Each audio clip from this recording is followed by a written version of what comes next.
Oke. Bismillah. Assalamualaikum warahmatullahi wabarakatuh.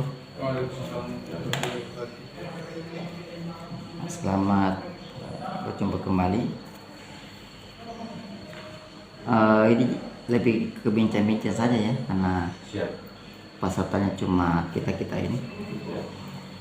Nah, hari ini kita masuk pada materi. Biasa kalau pada pertama-tama itu ya masuk pada pengertian dulu.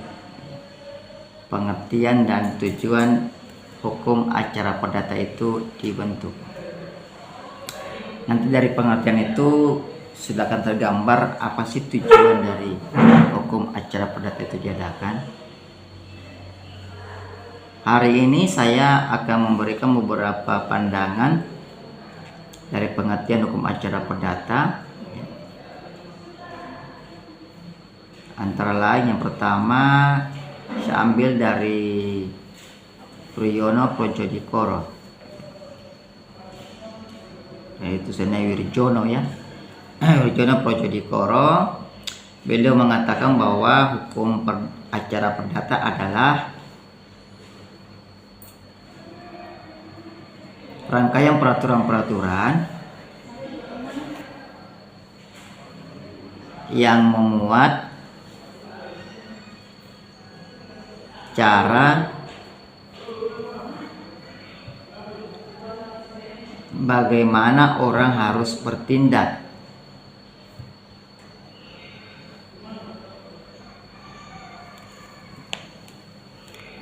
di muka pengadilan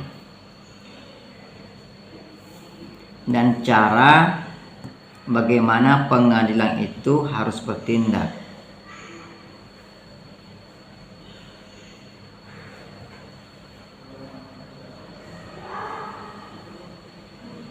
untuk melaksanakan berjalannya peraturan-peraturan hukum perdata.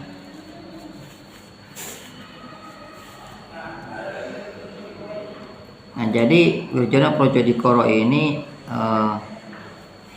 dia secara jelas menggambarkan bahwa hukum acara perdata itu adalah, ya kalau sini kita simpulkan, cara yang ditetapkan oleh cara yang ditetapkan kepada pengadilan maupun kepada orang dalam bertindak untuk menjalankan peraturan hukum perdata, yang ini maksudnya adalah perdata material.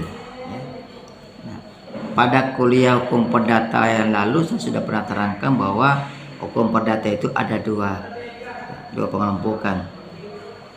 Yang besarnya ya, yang pertama perdata material dan yang kedua adalah perdata formil.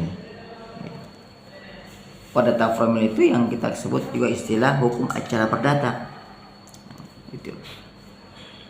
Jadi menurut Wirjono Projodikoro itu ya, di dalam hukum acara perdata itu yang diatur adalah cara orang bertindak di muka pengadilan, juga cara pengadilan bertindak. Ya, seperti misalnya kalau orang bertindak di muka pengadilan, bagaimana cara pengajuan gugatan misalnya. Ya. Kalau pengadilan bertindak, misalnya cara melayangkan surat panggilan, bagaimana cara-cara yang layak dan patut dan sebagainya. Itu maksudnya. Jadi timbal balik, bukan cuma orang saja yang diatur cara bertindak di muka pengadilan, tapi pengadilan juga diatur. Ya. Pengadilan sendiri adalah hakim ya. Nah, kemudian R. Subekti menyatakan bahwa hukum acara perdata itu mengabdi kepada hukum material. Jadi mengabdi pada hukum material. Dengan sendirinya setiap perkembangan dalam hukum material itu sebaiknya selalu diikuti dengan penyesuaian hukum acaranya. Jadi ini hampir bersama ini ya. Hampir samanya, maknanya samanya, kita beda kalimat saja nih. Ada kata mengabdi kepada hukum material. Maksudnya begini, hukum acara perdata itu ada ya untuk mempertahankan hukum material. Saya ambil contoh begini. Di dalam pasal 1330 KUH Perdata. Nah, KUH Perdata ini adalah hukum material kita, ya, hukum perdata material. Di situ ada kandungan pasalnya yang menyatakan bahwa semua perjanjian yang dibuat secara sah itu berlaku sebagai undang-undang bagi kedua belah pihak. Jadi kata berlaku sebagai undang-undang itu ada perintah dari peraturan ini, perintah bagi setiap orang yang melakukan perjanjian untuk taat pada perjanjian. Tidak boleh menyimpangi perjanjian. Ya, itu maksudnya. Jadi hukum perdata material sendiri sudah memberikan rambu-rambu yang menyatakan bahwa siapa saja yang melakukan perjanjian maka dia harus menaati perjanjian itu. Artinya perjanjian tidak boleh dilanggar. Ini ketentuan dalam pasal 1330. Ini hukum perdata material. Nah, tapi dalam kenyataannya tidak semua orang bikin perjanjian taat kan? Ya. Banyak yang buat perjanjian, ya. Perjanjian sewa menyewa, perjanjian pinjam minjam, banyak di antara mereka itu yang tidak menaatinya ataupun taat tapi sebagian saja misalnya. Nah, ketika itu terjadi maka di sini muncul hukum acara perdata, ya. Jadi kata mengabdi pada hukum material artinya dia mempertahankan supaya hukum perdata material itu, ya, bisa dijalankan sebagaimana mestinya. Itu maksudnya kata mengabdi. Kemudian Tirta Mijaya, M. Hamil Tirta Mijaya menyatakan bahwa hukum acara perdata adalah suatu akibat yang timbul dari hukum perdata material. Ini singkat penjelasannya. Suatu akibat yang timbul dari hukum perdata material. Nah, sama tadi penjelasannya. Ya, artinya dengan kata lain bahwa hukum acara perdata itu tidak akan ada kalau tidak ada hukum perdata material. Mengapa demikian? Karena hukum perdata material itulah yang membuat hukum acara perdata itu ada. Artinya apa? Ketika ada pelanggaran dalam hukum perdata material, maka kita selesaikan pelanggaran itu, kita selesaikan penyimpangan-penyimpangan itu melalui prosedur yang telah ditentukan di dalam hukum acara perdata. Jadi misalnya kalau ada utang piutang, misalnya salah satu pihak tidak mau memenuhi kewajibannya, maka pihak lain yang dilanggar haknya itu tidak boleh langsung minta secara paksa, apalagi sambil menggunakan kekerasan. Tidak boleh. Walaupun yang dia ambil adalah haknya, kan? Tidak boleh. Kasih pinjam uang, anggaplah pinjamannya 50 juta, si peminjam tidak mau bayar ulang, kemudian yang meminjamkan itu mendatangi yang manggil preman misalnya, juru pukul misalnya, pukul baru bayar, baru minta uangnya. Tidak boleh. Kenapa? Karena sudah ada hukum acara perdata. Jadi itu akibatnya, ya. Jadi akhirnya hukum acara perdata ini karena ada hukum perdata material, ya. Karena ada hukum perdata material yang dilanggar. Kalau hukum perdata material tidak dilanggar, ya tidak akan berlaku hukum acara perdata. Kalau aman-aman saja, ya kan? Itu maksudnya akibatnya. Nah, kita tahan dulu ya semua para pakar ini pendapatnya dulu, kita sebentar akan simpulkan pengertian yang simpel. Nah, kemudian Supomo menyatakan bahwa di dalam peradilan perdata tugas hakim adalah mempertahankan tata hukum perdata, sama tadi.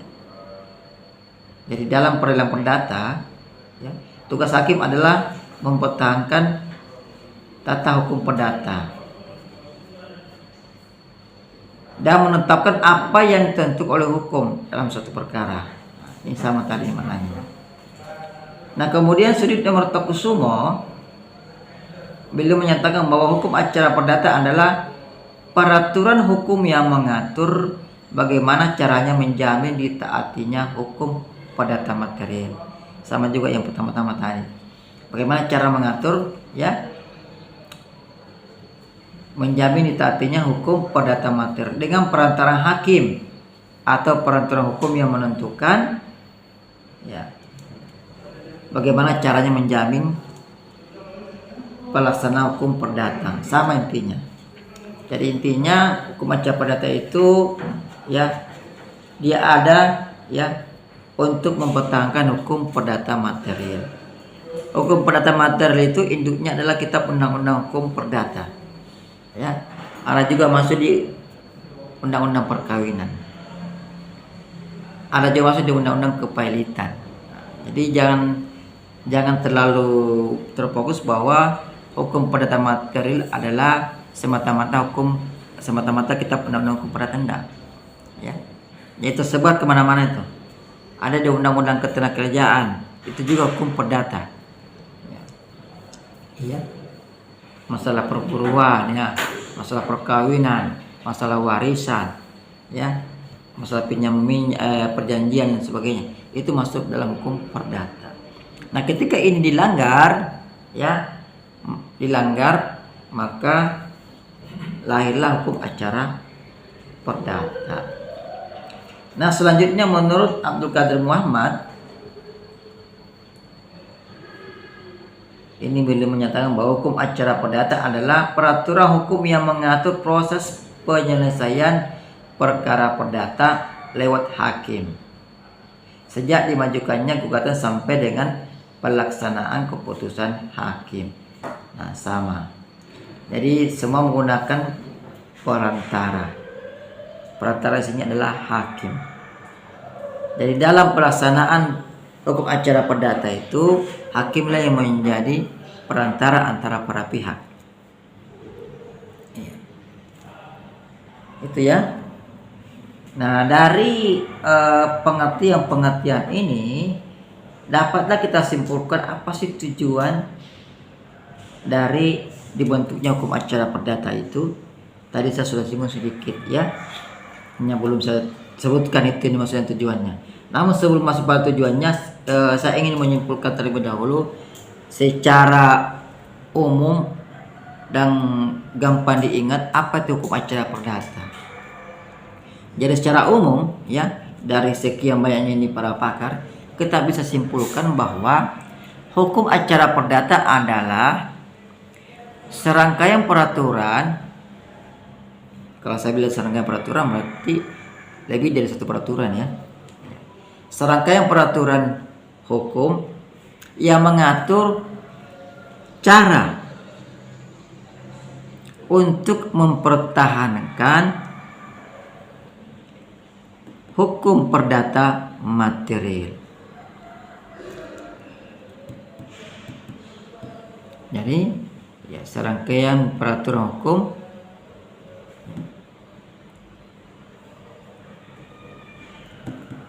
untuk mengatur, ya, apa tadi, serangkaian peraturan hukum tentang cara, ya, mempertahankan hukum perdata material. Ya, ada cara situ. Cara itu sama dengan proses, ya, tata caranya. Mengapa kita sebut bahwa untuk mempertahankan hukum perdata material, ya? Sementara di dalam dalam hukum acara perdata kita selalu bicara masalah hak. Ada hak yang dilanggar, ya. Jadi kalau kita masuk beracara di sidang itu, ya, di acara perdata itu selalu bicara masalah hak yang dilanggar. Ada hak yang dilanggar oleh salah satu pihak, ya. Nah, makanya kita fokuskan adalah pada kalimat mempertahankan hukum perdata material. Karena hanya hukum perdata material lah yang memberikan hak kepada setiap orang. Hak perdata maksudnya, ya. Perdata. Jadi hak-hak dalam perjanjian, ya, dan hak dalam perkawinan itu diatur di dalam hukum perdata material. Kita tahu apa hak kita, ya, dalam satu perjanjian itu karena yang memberikan hak itu adalah, yang memberikan rambu-rambu adalah KUH perdata misalnya. Kita tahu hak dalam perkawinan, ya, hak sebagai suami, hak sebagai istri itu karena sudah ditentukan oleh undang-undang perkawinan. Kita tahu hak kita sebagai tenaga kerja, karyawan dalam perusahaan itu sudah diatur dalam, ya, undang-undang ketenagakerjaan. Jadi hukum perdata material inilah yang memberikan hak kepada setiap orang yang melakukan pergaulan hidup dalam masyarakat di bidang hukum perdata. Sehingga, ya, hukum acara perdata itu lahir ya untuk mempertahankan hukum perdata. Itu tujuannya. Tujuan pertamanya itu. Jadi hukum acara perdata lahir untuk mempertahankan hukum perdata material. Jadi hukum perdata material dan hukum acara perdata itu satu rangkaian. Satu kalau saya bahasakan itu ibaratnya mata uang, Pak. Mata uang tidak boleh terpisahkan. Ya. Sisi uang itu. Jadi ada ya sisi uang sebelah kanan, sisi uang sebelah kiri. Ya. Tidak bisa dipisahkan. Hukum perdata material ada, maka ada pula hukum acara perdata. Nah, apa yang terjadi kalau hukum perdata material ada tapi hukum acara perdata tidak ada? Kira-kira apa yang terjadi? Yang terjadi adalah main hakim sendiri. Coba kita lihat, kalau tidak ada tata cara untuk maju gugatan ke pengadilan, ya, uang kita dipinjam sama orang 1 miliar misalnya, ya, ditagih orangnya marah-marah, apa ndak emosi kita itu, ya kan? Kalau sudah emosi, kalau kemudian tidak ada juga lembaga yang memfasilitasi kita untuk penyelesaiannya, tidak ada hukum acara perdata, tidak ada yang mengatur cara mengajukan gugatan, maka kita bisa saling bunuh gitu, ya, iya, maka yang kuat yang menang. Sehingga tujuan keduanya adalah untuk mencegah adanya Eisenrechting. Saya tidak ada spidol ya. Eisenrechting. Ya. Nah, apa nanti tulisannya Eingen. Eichen itu Eingen. Rechting. Rechting itu ejaannya RICHTING. Rechting. Rechting itu sering tulisannya rechting ya, tapi keputusan rechting artinya perbuatan main hakim sendiri. Jadi larang.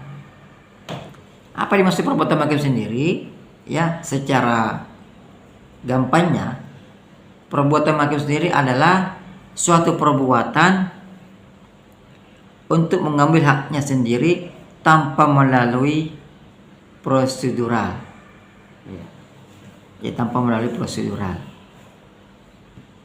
Nah, proseduralnya itu kita bisa lihat di dalam hukum acara perdata. Kalau kita masih menggunakan hukum acara perdata itu RBG dan HIR. Ya, sama. Dulu itu HIR itu berlaku di Jawa dan Madura. Kalau RBG berlaku di luar Jawa dan Madura. Tapi sekarang sama. Ya. Bagaimana cara mengajukan gugatan, ya, siapa gugatan diajukan kemana, siapa yang menetapkan sidang, itu akan diatur dalam hukum acara perdata. Kemudian cara-cara pemanggilan saksi, pembuktian dan sebagainya, semua diatur dalam hukum acara perdata. Sehingga dengan adanya itu maka Eisenrechting tidak dibenarkan. Walaupun yang kita tagih itu hak kita, tapi tidak boleh kalau kita datang menagih main pukul. Kalau mungkin sekedar memberikan psikoterapi ya bolehlah ya, batang tenggal gitu, tapi psikoterapi tujuannya ya bukan untuk melukai, tidak ya, hanya sekedar adu argumentasi dengan lawan perjanjian, tidak apa-apa, negosiasi ya. Tapi kalau sudah mempukul tidak boleh, itu nih Eisenrechting ya, mempukul baru langsung menyita barangnya orang, itu bahaya itu ya. Kalau ada sukarela tidak apa-apa ya. Kalau bikin perjanjian kemudian kita angkat barangnya sukarela, yang punya barang tidak keberatan, tidak masalah. Kalau dia keberatan, dia mempertahankan barangnya, kita ambil paksa, itu masalah. Itu namanya Eisenrechting. Nah, itu dilarang, itu tujuannya ya. Nah, tujuan kemudian yang lebih jauh lagi adalah untuk menjamin keadilan. Untuk menjamin keadilan kepada pihak yang dilanggar haknya. Pihak yang, kalau saya selalu bahasakan, pihak yang merasa dilanggar haknya ya. Jadi kan baru merasa, butuh pembuktian. Jadi dalam perkara itu selalu orang yang merasa itu perasaan dilanggar haknya, baik penggugat maupun tergugat. Ya, yang tergugat sudah menganggap bahwa sudah merasa bahwa dia sudah menjalankan kewajibannya, tapi penggugat merasa ada haknya yang dilanggar oleh si tergugat. Ya. Jadi masih main rasa-rasa lah. Nanti akan terbukti kalau setelah masuk pembuktian. Ya. Nah, itu tujuannya. Tujuan dari bentuknya hukum acara perdata. Nah, kemudian kita masuk pada materi berikutnya adalah sejarah, ya, dan sumber hukum acara perdata.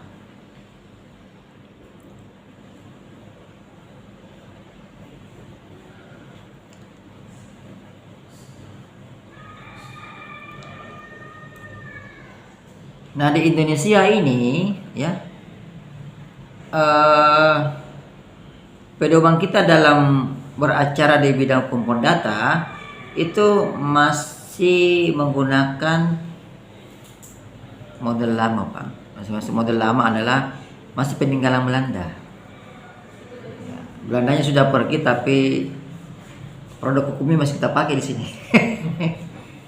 Yang pertama adalah HIR. Ya, HIR. Harsine Indonesisch Reglement, itu kepanjangannya itu. Harsine Indonesisch Reglement. Nah, HIR ini ada yang mengatur di bidang pidana, ada yang mengatur di bidang perdata. Nah, bidang pidana sudah tidak berlaku lagi, karena saudara kita undang-undang hukum acara pidana, ya. Sudah ada KUHP, jadi otomatis HIR di bidang pidana tidak berlaku lagi. Nah, yang kita pakai HIR di bidang perdata. Ini orang-orang perdata mengapa sampai sekarang belum bisa membuat KUHP untuk perdata, baru KUHP pidana dibuat. Padahal sebanyak apa susah sih, di Indonesia banyak orang pintar, kan tinggal dikasih saja lembur rapat, selesai itu. Iya kan? Cuma itu persoalannya. Tunjuk panitia, berikan honor, bagikan lemburnya, selesai itu, Pak. Ya, artinya kan dalam membuat rumus ini kan kita kan tidak hanya bicara saja, kita juga butuh gizi, ya. Nah, ini kalau ya bagus lah. Hanya sampai sekarang belum ada. Mungkin orang-orang perdata, hukum perdata masih senang dengan ini barangkali. Mungkin dipikir apalagi yang kita buat, paling kalau kita buat yang baru paling sama juga isinya. Mungkin itu ya, tapi saya ngira-ngira saja ini. Hanya heran saja kenapa sampai sekarang belum ada. HIR untuk pidana sudah ditinggalkan, tapi untuk perdata masih tetap menggunakan itu.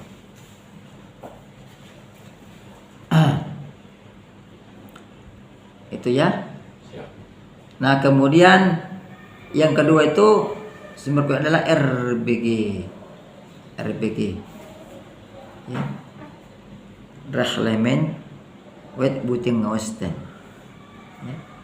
R besar, B besar, G kecil. Reglement Wetboetingwesten. Diingat Bapak, gampang ini. Reglement Wetboetingwesten. Tulisan sama bacaannya sama. Ya. Dulunya, ya, kalau kesejarahan dulunya dua sumber ini itu berlaku di dua wilayah Indonesia yang berbeda. Ini adalah politik Belanda dulu, sebenarnya isinya sama aja masalah cara melayangkan surat gugatan, pembuktian, ya sama, hanya diputar-putar pasalnya. Diputar-putar pasalnya, ya, misalnya contoh ini di pasal ini, di AR di pasal ini, dipindahkan pasalnya, tapi sama isinya. Jadi dulu ini HIR itu, ya, Indonesisch Reglement itu berlaku di wilayah Jawa dan Madura. Jadi ada yang dulu pengkotak-kotakan antara orang Jawa dengan orang Jawa Madura dan orang luar Jawa dan Madura, pengkotak-kotaan. HIR itu. Ya, kemudian RBG berlaku ini kayak di Sulawesi, ya, kita orang Sulawesi ini berlaku RBG. Ya. Padahal isinya sama. Tujuannya tadi politik untuk supaya tidak bersatu, ya. Jadi ada pengotak-kotakan supaya kesannya bahwa di sana itu memang lebih bagus, ya. Itu. Nah, tadi saya bahwa hire itu masih kita gunakan untuk hukum perdata, tapi untuk hukum pidana itu sudah dihapus, tidak berlaku lagi, diganti dengan Undang-Undang Nomor 8 tahun berapa KUHP itu? Kita Undang-Undang Hukum Acara Perdata, ada masih ingat? Tahun berapa dibuat itu? Itu kan dibuat di dalam undang-undang itu, tahun 81, Pak. Jadi Undang-Undang Nomor 8 tahun 1981 tentang Kitab Undang-Undang Hukum Pidana. Jadi KUHP itu juga itu tertuang dalam undang-undang. Undang-Undang Nomor 8 tahun 1981. Ya, memang pidana lebih banyak lebih maju, ya. Perdata itu masih menggunakan bervariasi. Iya, bervariasi. Banyak. Nah, Pertimbangan.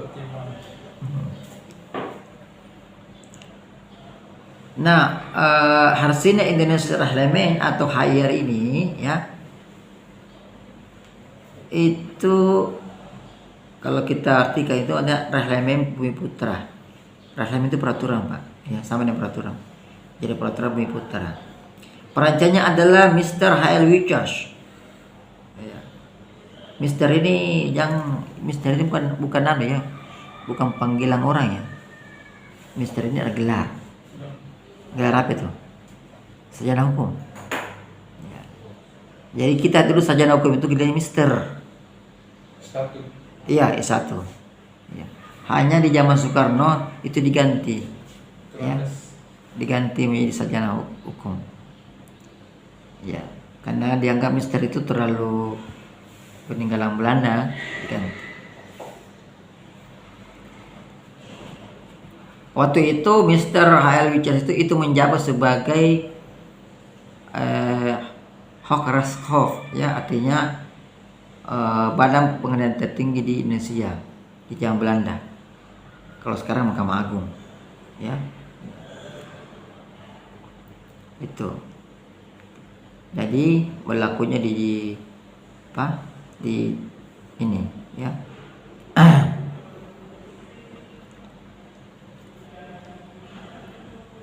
Jadi dia mengajukan Mr. Wichers, ya, yang membuat ini hire, ya, Mr. Wichers. Itu terdiri dari 432 pasal, bayangkan banyak pasalnya, 432 pasal, ya, terdiri dari peraturan acara perdata dan peraturan pidana. Hanya pidananya sudah tidak berlaku lagi sekarang, ya.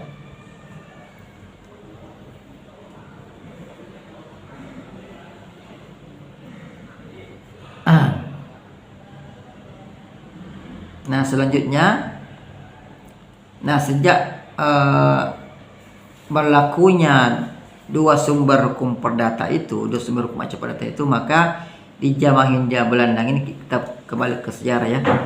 Di zaman Hindia Belanda itu berlaku dualisme hukum, ya. Berlaku dualisme hukum. Ada yang dualisme artinya dua, ya, berlaku dua hukum situ.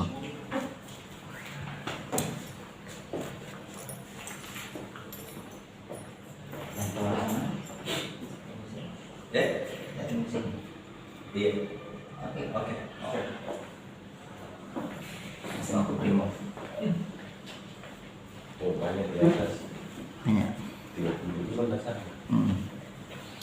30-an. Satu kelas juga itu. Satu kelas. Kita yang tersedikit. Sia-sia COVID. Kelas kita. Iya, sisa Covid, ya. Sia-sia itu. Terakhir. Oke, kita lanjut. Nah, jadi di zaman Hindia Belanda itu dan berlakunya dua sumber hukum acara perdata ini, maka terjadi dualisme hukum. Dualisme hukum adalah berlakunya dua hukum pada suatu daerah, ya. Jadi ada hukum untuk pribumi, ya. Ada hukum untuk orang-orang Eropa. Jadi ada golongan Eropa, ada golongan Bumi Putra. Dulu kita masih istilahkan Bumi Putra.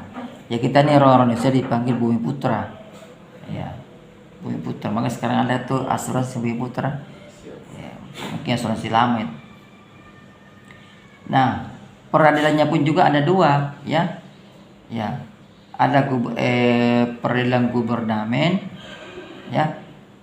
Ini untuk orang Eropa. Nah, ada peradilan untuk Bumi Putra.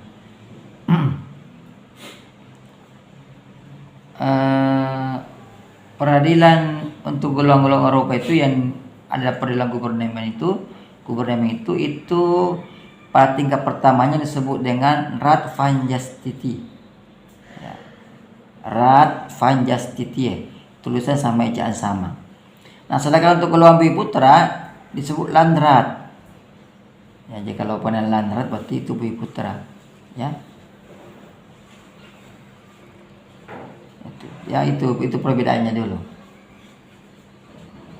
Jadi memang sudah dibedakan, ya.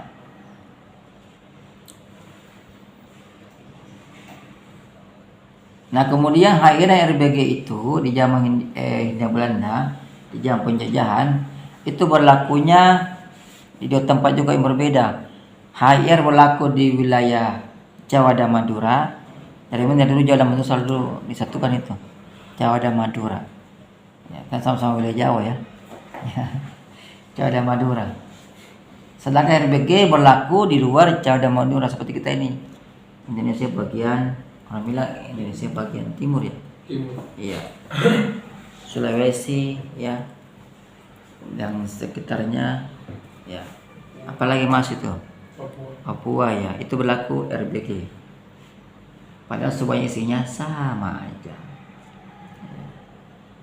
Tidak ada bedanya, hanya pasalnya dipindah-pindah. Nah, itu sejarah singkatnya, ya. Saya terangkan secara singkat, silakan nanti cari-cari di perpustakaan, ya. Nah, kemudian mungkin muncul pertanyaan, kenapa ini masih sampai sekarang ini kita masih pakai hukumnya Belanda itu, ya. Sekiranya Bapak sudah tahu semua ini, ya. Kita masih pakai karena sesuai dengan undang-undang dasar kita, kan, di peraturan peradilan, kan, ya. Itu dinyatakan masih berlaku selama belum dibentuk, ya, hukum yang baru, jadi masih berlaku. Sebab nanti ada sini yang jadi dewan di pusat, ya, diusulkanlah itu supaya ada hukum acara perdata buatan Indonesia sendiri, asli buatan Indonesia.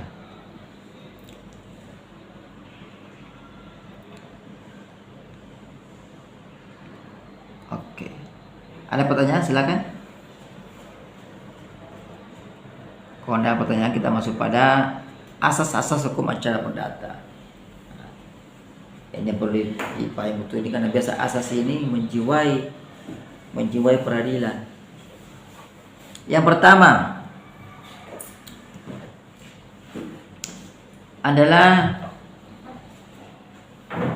asas peradilan bebas dari campur tangan pihak-pihak di luar kekuasaan kehakiman. Jadi independen, mandiri, atau asas kemandirian peradilan. Artinya bebas dari campur tangan pihak-pihak di luar kekuasaan kehakiman. Jadi hakim itu tidak usah diperintah oleh lembaga lain, ya kan? Hakim cuma takut sama Mahkamah Agung. Ya kan? Iya.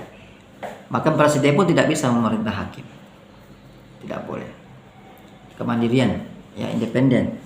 Yang paling istimewa kemandangan naik. Kemandangannya istimewa. Iya, betul. Bisa. Kemudian kedua, asas sederhana, cepat, dan biaya ringan.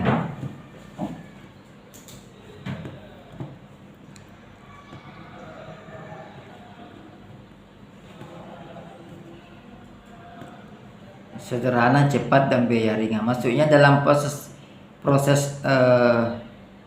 beracara itu, ya, itu selalu mendahulukan kesederhanaan. Jadi kesederhanaan, kemudian prosesnya cepat selesai, tidak bertele-tele, ya. Dan memakan biaya ringan. Jadi ini sudah asas, ya asasnya ini ya, tidak boleh memakan biaya berat.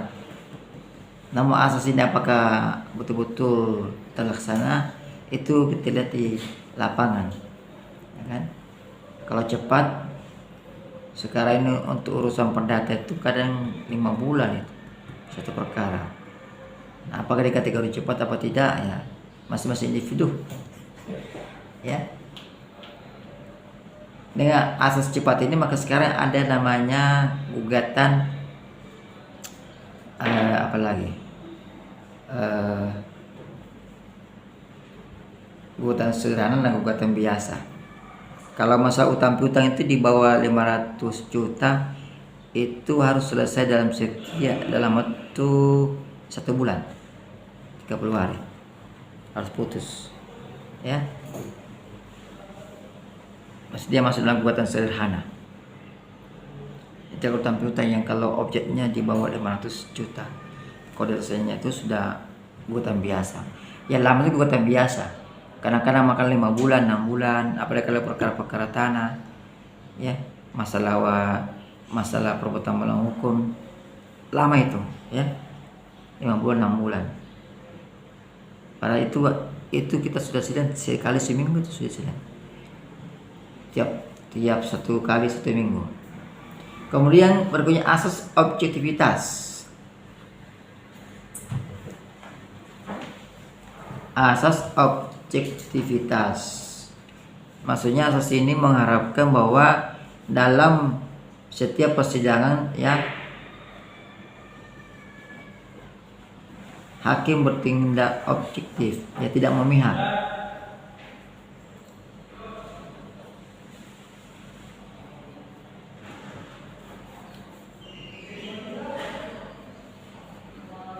Atau biasa kita juga kenal dengan istilah audi et alteram partem. Dalam bahasa aslinya audi et alteram partem. Jadi sama ya, bicara dan tulisan sama. Audi et alteram partem. Artinya hakim dalam mengurus perkara tidak boleh memihak salah satu pihak. Objektif. Makanya ini kalau asas ini sudah terlaksana, kan dalam persidangan itu selalu kedua belah pihak diberikan kesempatan yang sama. Misalnya kalau jadi dalam posisi pertama gugatan dulu, pembacaan gugatan, kemudian penyampaian gugatan diberikan lagi kesan jawaban, ya. Jadi selalu satu-satu. Pertama pembacaan gugatan, kemudian suatu jawaban atau eksepsi bisa bersamaan. Jadi pembacaan gugatan itu adalah haknya penggugat, kemudian menjawab atau jawaban itu haknya tergugat. Sudah itu lagi duplik lagi itu haknya penggugat, lalu replik lagi haknya penggugat. Jadi seimbang tak? Sama dengan pembuktian. Kalau pembuktian itu hakim bisa bertanya mau berapa hari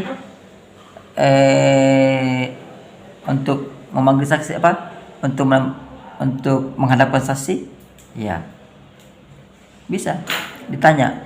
Kalau penggugat minta 2 hari, maka tergugat juga kasih 2 hari, seimbang, ya, gitu. Jadi selalu seimbang. Itulah ya penjelasan dari audi et alteram partem. Jadi seimbang, tidak boleh pincang. Kemudian berikutnya adalah asas gugatan dapat diajukan dengan lisan maupun tulisan. Jadi tidak ada kewajiban untuk melayangkan gugatan itu secara tulisan, tidak ada kewajiban. Jadi gugatan dapat dilayangkan secara lisan, dapat juga secara tertulis. Namun dalam prakteknya memang lebih bagus tertulis, ya. Lisan pun sebenarnya itu nanti akan meraih tertulis. Kenapa? Karena ketika pihak yang merasa dilanggar haknya itu menghadap ke ketua pengadilan, dia akan menyampaikan secara lisan. Kemudian lisannya itu dicatat oleh panitera. Nah, itulah menjadi gugatan. Jadi tetap nanti akan tertulis nanti. Hanya bukan tertulis seperti yang biasanya ya. Jadi disuruh bicara apa masalahnya, kemudian dicatat oleh panitera. Kemudian yang berikutnya, asas inisiatif berperkara datang dari pihak yang berkepentingan. Datang dari pihak yang berkepentingan. Nah, di sini terkadang teman-teman itu di bidang advokat itu terkadang kurang memahami ini, ya. Kata pihak yang berkepentingan itu, ya, tidak selalu pihak yang tidak menguasai objek, ya. Karena ada orang biasa juga, ya, berpikir untuk apa kamu mengajukan gugatan? Nah, gugatan itu kamu yang kuasai objeknya, ya. Boleh jadi dia yang kuasai objeknya, tetapi dia hanya sekedar menguasai tapi tidak bisa beroperasi di situ. Kalau pengusaha tambang biasa begitu, dia kuasai objeknya, tapi ada masyarakat klaim, itu tanah saya, ya kan? Ya, jadi dia tidak bisa bergerak juga, itu. Jadi supaya ada kepastian hukumnya, maka ya pengusaha tambang itu boleh mengajukan gugatan. Kenapa? Karena kepentingannya terhalangi di situ. Dia mau bikin jalan dilarang oleh masyarakat, jangan Pak, itu tanah saya. Sementara di tanah itu adalah lahan, ya, milik pengusaha tadi, HGB-nya atas nama perusahaan itu. Jadi walaupun dia menguasai lahan, menguasai lokasi, tapi dia tetap tidak bisa beroperasi, maka itu sudah kategori kepentingan di situ ada. Jadi intinya yang boleh mengajukan gugatan itu adalah pihak yang kepentingannya terhalang, ya, terkendala, ya. Kepentingan adalah hak, ya. Ada haknya yang tidak bisa dilaksanakan walaupun dia kuasai itu barang, tapi hanya penguasaan itu saja, tidak bisa beroperasi, sehingga haknya untuk menggarap ulang itu terhalangi, sehingga dia boleh mempunyai inisiatif untuk melanjutkan perkara ke pengadilan. Kemudian asas hakim aktif dalam persidangan.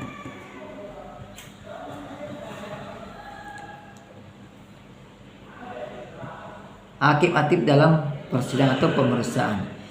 Maksudnya aktifnya itu, ya, hakim yang memimpin sidang. Hakim yang memimpin sidang. Makanya di ruang sidang itu apa kata hakim kita dengar. Dia aktif. Hakim boleh mengeluarkan orang, ya, boleh menyatakan, boleh masuk tapi tidak boleh bertanya. Itu kewenangannya hakim semua. Kemudian beracara dikenakan biaya. Ini asas juga ini. Beracara dikenakan biaya. Jadi tidak ada itu Pak kewajiban beracara gratis. Yang prodeo itu hanya bantuan saja, ya. Ya. Pada asasnya itu beracara dikenakan biaya. Negara tidak mungkin menanggung semua biayanya. Jadi asas ini. Jadi asas itu sehingga tidak ada kewajiban masyarakat untuk beracara secara gratis. Itu pengecualian saja. Hanya biayanya itu kembali kepada tadi biaya ringan, ya. Cuma sekarang ini apakah biaya ringan? Kalau kita punya piutang ke orang 1 juta, kalau kita mau masuk di acara perdata itu di persidangan, itu kita takor itu. Lebih banyak pendaftarannya. Kan tidak ada pendaftaran sekarang nih 1 juta kalau jauh-jauh.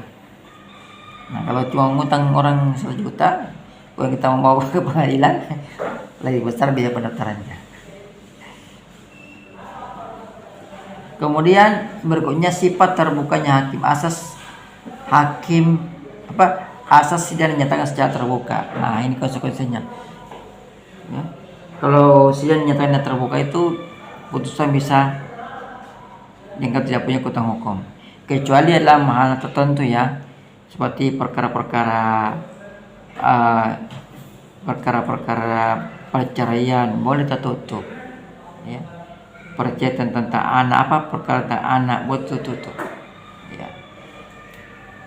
Kalau yang mengandung hal-hal kehormatan keluarga, kesusilaan itu boleh ditutup ya kan? Kemudian ada juga asas hakim pasif. Nah, tadi kan ada hakim aktif kan? Ada lagi hakim pasif.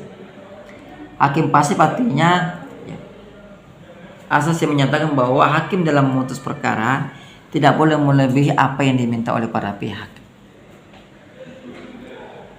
Tidak boleh. Tidak boleh melebihi apa yang diminta oleh para pihak. Kalau pihaknya meminta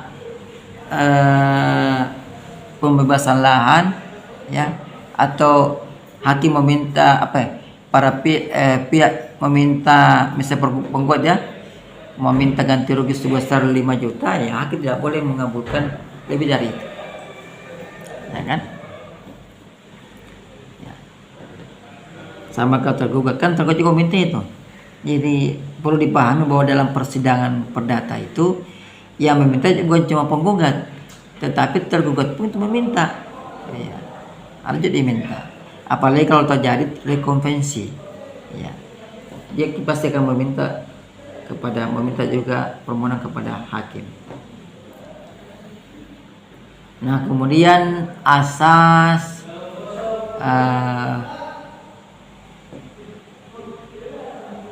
hakim bersifat aktif sudah ya, hakim bersifat pasif sudah. Oke. Hakim bersifat menunggu.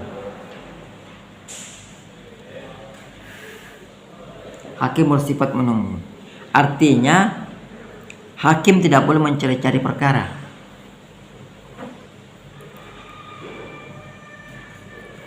Hakim tidak boleh mencari-cari perkara. Jadi dalam ya, ini sama dengan sini bahwa inisiatif dari yang berperkara itu datanya dari pihak yang merasa dirugikan, bukan dari hakim. Hakim tidak boleh menawarkan dirinya ya akan menangani perkara, tidak boleh. Jadi hakim bersifat menunggu. Artinya hakim tidak boleh mencari-cari perkara, tetapi ketika perkara dihadapkan kepadanya dia tidak boleh menolak ya. Mengapa hakim dia tidak boleh menolak? Karena hakim dianggap tahu hukum ya. Dalam bahasa Latinnya ius sorianovit, hakim dianggap tahu hukum. Karena dia dianggap tahu hukum, maka ketika perkara dihadapkan kepadanya dia tidak boleh menolak dengan alasan adalah hukumnya. Walaupun perkara itu tidak ada di dalam peraturan hukum positif, tapi hakim diwajibkan untuk menggali ya, menyelesaikan perkara itu dengan menggali nilai-nilai yang ada di dalam masyarakat, sehingga tidak perlu untuk menolak perkara, tidak ada alasan.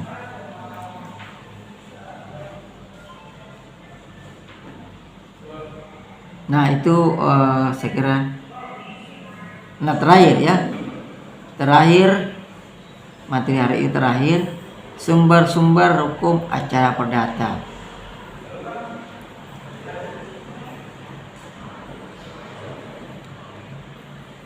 Yang pertama HR ya, Hersini Indonesia Rahlemen. Yang kedua adalah RBG.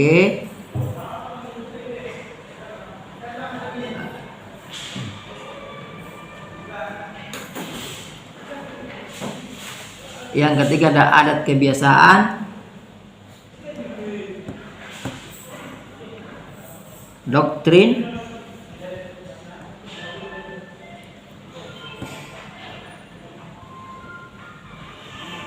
saya masuk juga surat edaran Mahkamah Agung, jurisprudensi,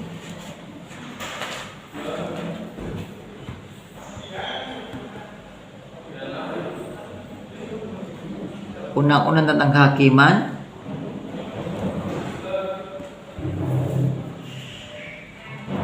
undang-undang tentang Mahkamah Agung. Nah, itu beberapa hal yang menjadi sumber hukum acara perdata. Mas Perma juga masuk peraturan Mahkamah Agung.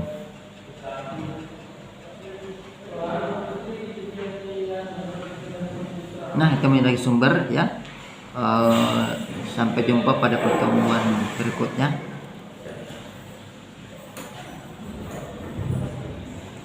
Mudah-mudahan pertemuan berikutnya bisa bertambah